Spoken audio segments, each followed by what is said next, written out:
Hey guys, there hasn't been a video in a while, and I really have no reason for it, to be honest. I've got quite a few different things in the works, but nothing really that I've managed to finish and get up in time. I've had the likes of like the next day reviews that I usually do. That I've had one of those done, but it's been a bit tricky at the moment trying to get that one out.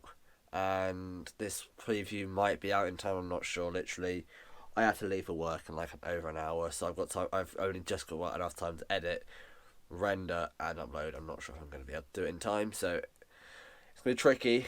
It's going to be tricky, so I'm not sure I'm going to get this up in time. If not, annoyingly, I have to upload a preview for a match after the match, which doesn't make too much sense, but that's how it's going to have to be, I'm afraid. Anyway, you can see I've got a little bit of a restructure with how I'm doing the layouts and stuff. I'm going to be having different cards showing what's going to be happening. As you can see as well on the sides, it says overview, lineup, opposition, score prediction, and simulation. I don't know in which order it's in, but yeah. And basically, I will talking through each of the topics, as you can probably imagine.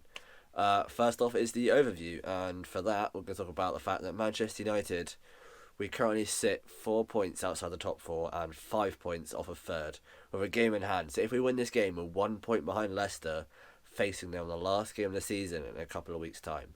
Whereas Aston Villa, both teams need to win this game theoretically. Both teams need to win. Aston Villa are 4 points off the drop zone, well, 4 points in the drop zone. Sorry, and they have a game in hand as well because of this one. But if they lose this one, they're now 4 points behind Watford, who won the other night against Norwich. So, and it's one of those games where Manchester United, statistically, should be beating them. We're in an incredible run of form. I don't think Villa have won the last 9. We haven't lost in 16. So it's one of those ones where you're looking into it and going, that's a Manchester United win. But it's also one of those ones where you read out all of these stats that prove that it should be Man United win, and that makes it all the more embarrassing when we don't. So it's one of those games where I think it could be tighter than it looks like it should be on paper. Especially since we drew 2-2 with them at Old Trafford after an incredible goal from Jack Grealish, making it 2-2 between the two teams. And it's going to be a tight one.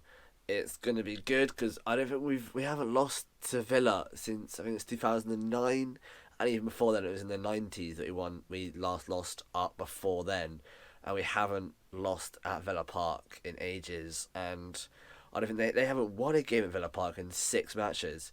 So again, it's one of those things where every single stat is saying it should be an obvious win, but I don't think it's gonna. All right then, getting into the opposition. I think it's fairly obvious their danger man is Jack Grealish. He is just been incredible this season. I think this season so far, Kevin De Bruyne is the only person that's created more opportunities per 90 than Jack Grealish has. He is Aston Villa's linchpin. If you can manage to neutralise Jack Grealish, you eliminate Aston Villa's threat. It's as simple as that. And Jack Grealish is as well, he's on Manchester United's radar to join us next season. So that will be a good buy for us and bad for Villa. But let's be honest, if we can stop Jack Grealish, we stop Villa. He's got, I think he's in double digits now, goal contributions in midfield. He's been doing that quite frequently in Premier League and the Championship last season. So he's definitely one to look out for and one that Manchester United should be looking to neutralise. Alright then, into the lineups. I've gone not completely unchanged. We've gone unchanged for the last 3 matches, but I think this one's the one we're going to change up because we've got quite a few games coming up in a short space of time. I'm going to go with David De Gea, Wan-Bissaka, I'm going to say Lindelof, even though he did get a back injury against Bournemouth, and that's why he came off at half time, and Ollie's been talking about it. I just reckon that it could be tactical what Ollie's doing here, saying that he's not going to be playing, because that's what we did against Bournemouth. He said that we're going to probably use a rotated squad, and we didn't.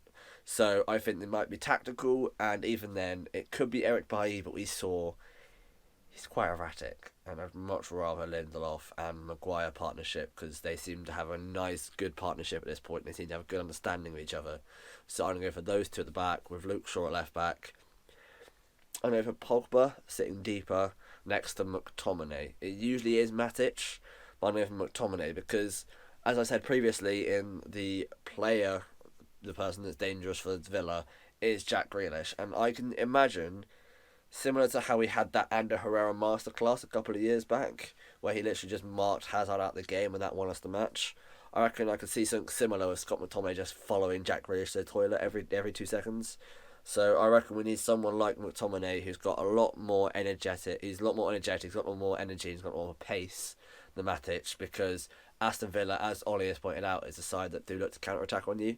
So I feel that we need someone with a bit more energy than Matic has, which is why I'm going to go for Scott McTominay, who's a bit more cultured as well than Fred. Fred will be good there, but I think Scott McTominay is more of a player that we suited to this type of game.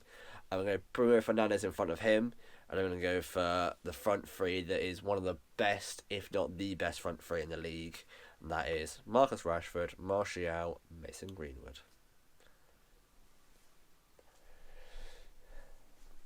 Right then, into the score prediction, and we've definitely had some good games recently. We've beaten Bournemouth 5-2, we've won 3-0, and we won 3-0. So everything looks at us winning comfortably, and as much as I hate to say it, it's not going to happen this time, but 2-0. I'm going to say 2-0. I'm going to say Marcus Rashford and Mason Greenwood back in some goals to make Marcus's 21st and Greenwood's 17th, I think. What an attack. What an attack, lads.